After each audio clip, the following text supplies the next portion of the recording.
Assalamualaikum warahmatullahi wabarakatuh. Kembali lagi di channel Asymptote Vertikal.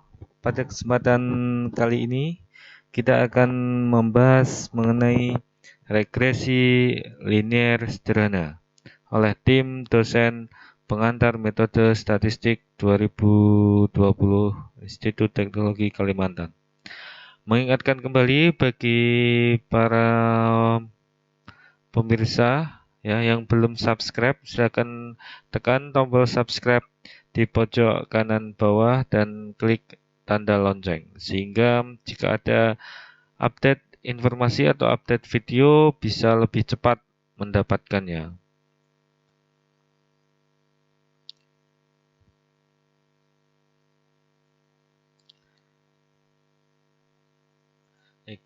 Tentang regresi linear sederhana ini ya, latar belakangnya yang pertama, terdapat kejadian-kejadian, kegiatan-kegiatan, atau masalah-masalah yang saling berhubungan satu sama yang lain. Dibutuhkan analisis hubungan antara kejadian-kejadian tersebut.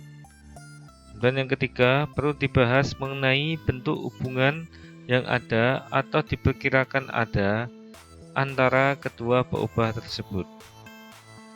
Apa yang diukur dari hubungan tersebut? Yang pertama adalah bagaimana hubungan fungsional dua kejadian tersebut atau bagaimana persamaan matematis yang merepresentasikan hubungan dua kejadian tersebut. Hal ini disebut analisis regresi. Dan yang kedua, bagaimana kekuatan atau keeratan hubungan dua kejadian tersebut yang disebut dengan analisis korelasi. Contoh, apakah tekanan darah memberi gambaran tentang harapan hidup? Apakah nilai ujian masuk menggambarkan prestasi di universitas? Apakah membaca buku statistik menjadikanmu pribadi yang lebih baik? Kemudian ukuran dalam regresi. Ada yang namanya koefisien regresi.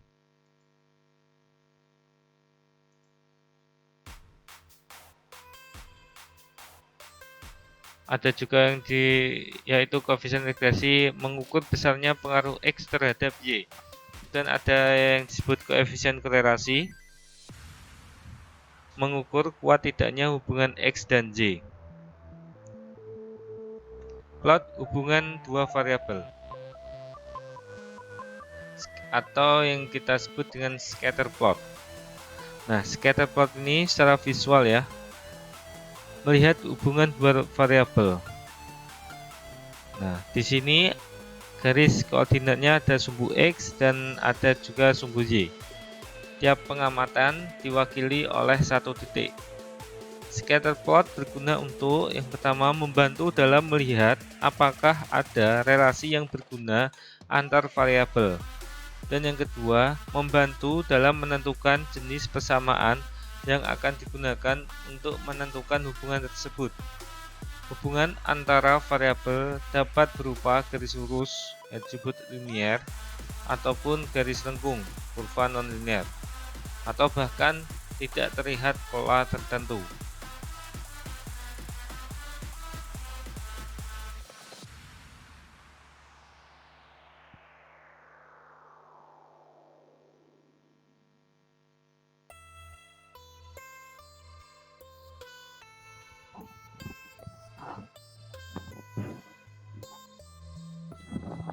Berikut ya visual dari scatter plot ya. Ada variabelnya ini variabel kontinu ya. Ini ada korelasi hubungan dua variabel atau dua peubah. Yang ditunjukkan di sini ya, trennya itu naik.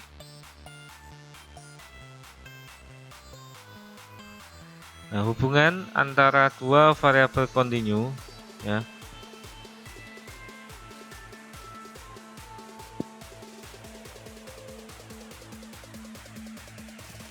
Oke, yang pertama itu hubungannya naik ya. Jadi semakin besar nilai X, variabel X, maka semakin besar nilai variabel Z.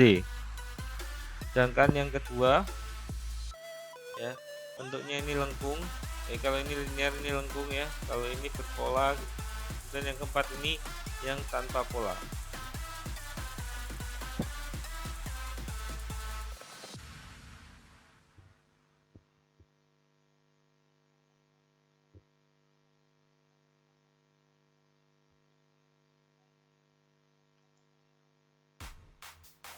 Ini ya, hubungan negatif.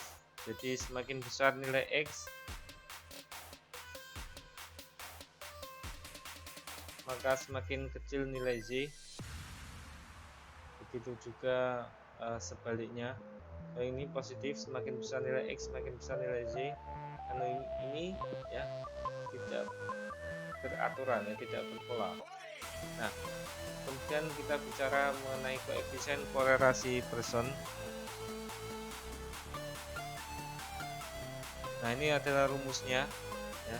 Rumus koefisien korelasi Person, Rxy sama dengan Sxy bagi Sx Sx, dan ini ada rumus masing-masing dari Sxy, Sx dan Sy.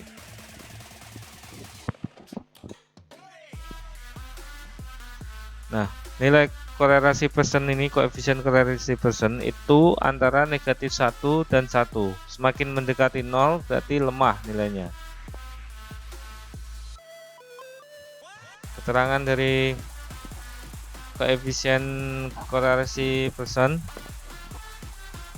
Hubungan positif menyatakan hubungan semakin besar nilai pada variabel bebas.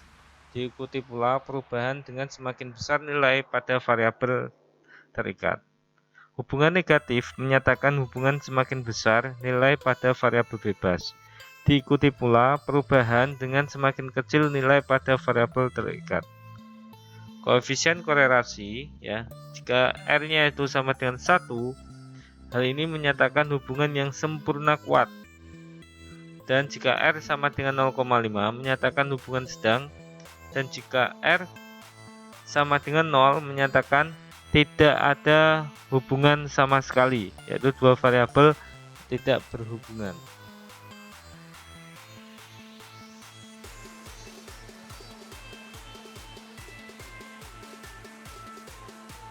Contoh,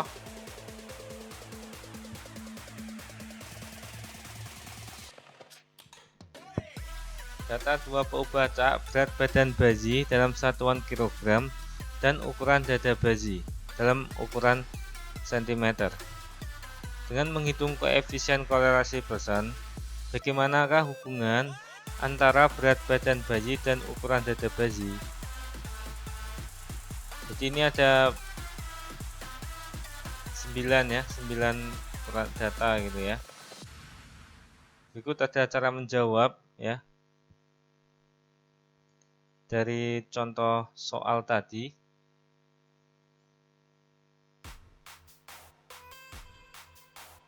Jadi ada X, Y, ada XI, min X bar ya, dan YI min Y bar.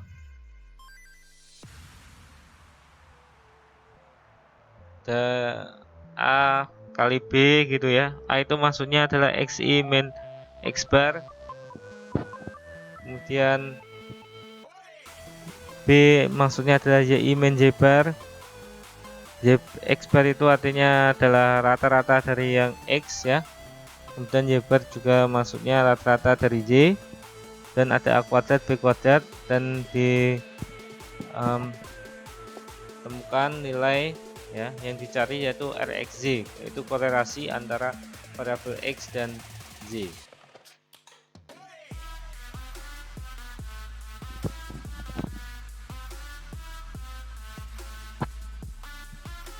Uji hipotesis koefisien korelasi. Seperti materi uji hipotesis yang lalu-lalu ya. Dalam pengujian signifikansi, selain menggunakan tabel R, juga dapat dihitung dengan uji T. Ya, ini dengan menggunakan uji T. T sama dengan R akar N min 2 bagi akar 1 min R kuadrat.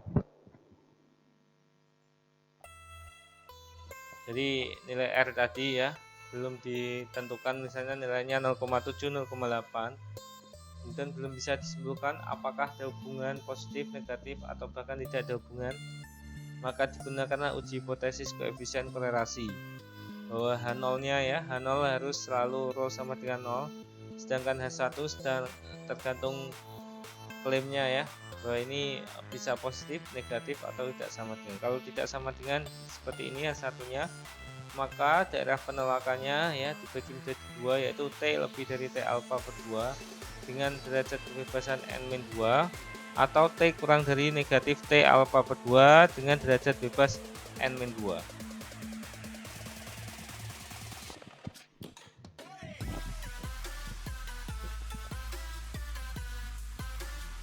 Contoh dari buku Walpole edisi ke-9.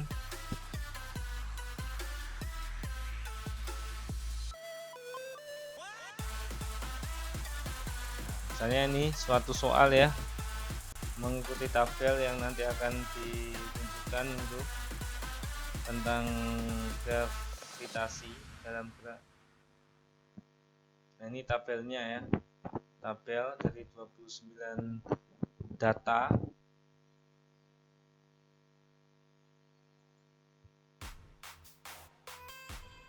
Ada spesifik gravitasi ya, ada modulus X ruptur ini ya. Nah, kita akan melihat hubungan antara X dan Y. Untuk mengerjakannya secara lebih mudah ya, bisa di Excel. Kemudian setelah dicari nilai-nilai yang penting ya, kita bisa lihat ya bahwa H0-nya ini rho sama dengan 0, H1 rho tidak sama dengan 0, berarti dua sisi. Alfanya 0,05, daerah kritisnya T kurang dari negatif 2,052 atau T lebih dari 2,052, sehingga ditentukan bahwa nilai T-nya ini 14,79. Nah, nilai T 14,79 ini ya, P value-nya ya 0,0001.